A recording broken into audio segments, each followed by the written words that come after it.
Assalamu alaikum everyone, welcome to this week's Remedy of the Week. Today I would like to talk about bluebells. Even though their season is pretty much over now, the homeopathic remedy obviously can be used anytime. Bluebells are one of nature's signs that the winter is definitely over and that the earth is waking up again. And just look at the bluebell wood, there is something almost magical about them, isn't it? No wonder they were often called fairy flowers. People believed bluebell woods were enchanted, and that ringing a bluebell could summon fairies or lead you astray. In old lore, walking into a bluebell wood could bring you into the other world. But regardless of the myth around bluebell, as a medicine, it invites us into subtler way of perceiving and offers gentle but deeply transformative action. It teaches us to soften, to listen, to trust our timing and emerge when ready. It reminds us that not everything blooms early and not everything loud is strong. Some medicine simple just whispers.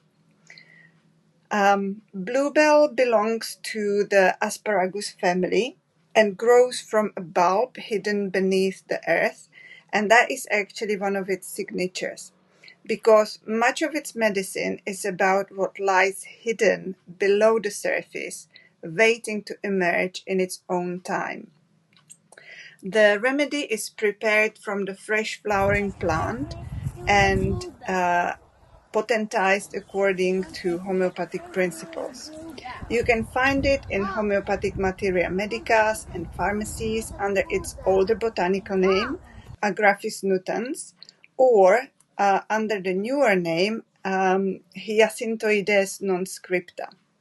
Historically, bluebells were not really used as an internal herbal medicine because the bulbs contain compounds that can be irritating or even toxic.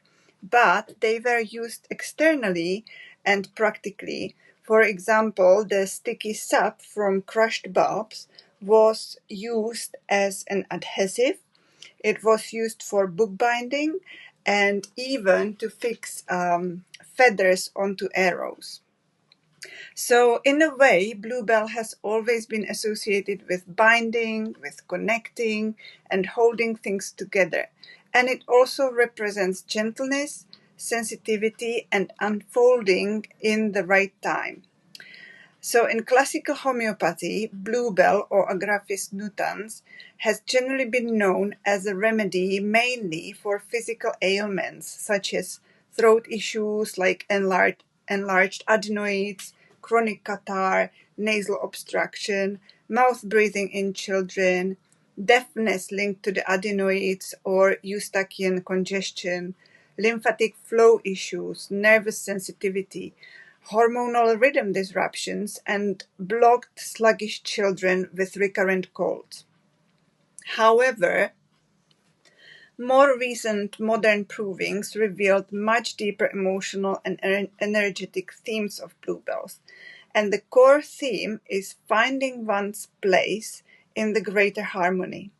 According to well-known homeopath Colin Griffith, there may be a split between individuality and belonging, between silence and expression, and between fear and trust, or contraction and flowering.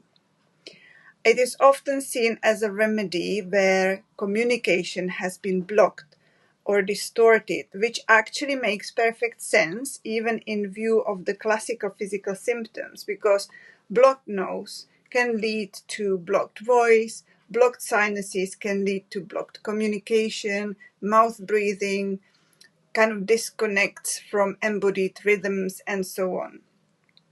The person who may need bluebell often feels a sense of not being heard, being disconnected from the group, or loneliness despite being among others. And that also makes sense when you look at bluebells growing in colonies. They do not grow alone, or very rarely you will find just one bluebell somewhere. So their medicine is actually relational. It is also a remedy for quiet souls, people who may hide their gifts, feel unseen or overlooked, struggle to find their tribe, and so on. Each bluebell hangs like a tiny bell, and bells are meant for ringing. So symbolically, bluebells ask, what is in us that has fallen silent, that longs to sound again? And perhaps, instead of for the fairies, they are meant to ring for the parts of ourselves that we have forgotten. Isn't that beautiful? So next time when you walk through a bluebell wood, or just see a few bluebells at the side of the road, just try to pause for a bit. Notice how these tiny flowers can transform an entire forest or a park. And if you listen well, you might hear them ring for you.